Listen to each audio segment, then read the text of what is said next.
माझ्याबरोबर कमलातला लाडका कलाकार अक्षर आहे आणि अक्षरचा मला हात दाखवायचा ॲक्च्युली. अक्षर हात दाखव. हा हात आहे त्याचा, तो स्वतः सांगेल की असा हात त्याचा काय. अक्षर तू स्वतःच सांग याबद्दल. हो, ॲक्च्युली माझ्या सख्या बहिणी नाही आहेत मला. माझ्या कझिन्स आहेत त्या लांब राहतात माझ्यापासून, म्हणजे बेंगलोर आणि कॅनडाला. आणि त्यामुळे दरवर्षी मला एक खंत वाटत असते की मी माझ्या बहिणींना भेटू शकत नाही. आज मी आलो आहे वात्सल्य फाउंडेशनमध्ये.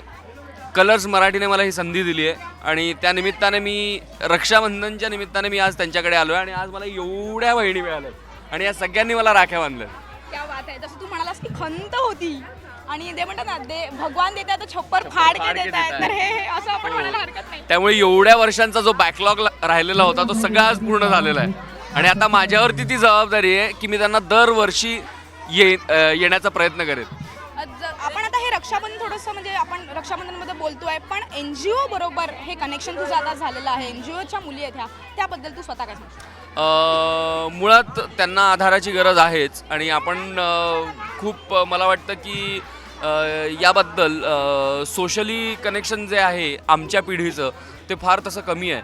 आणि माझंही याआधी मी एका सलाम बॉम्बे नावाच्या ट्रस्टबरोबर काम करत होतो आणि त्याच्याशिवाय या सोशल कनेक्टशी माझ्या फॅमिलीचा म्हणजे सोलापुरात असताना माझ्या कुटुंबियांचा पण खूप संबंध होता. म्हणजे समाजसेवा किंवा या पद्धतीचं कार्य आमच्या घरात कुटुंबात कायमच चालत आलेलं आहे.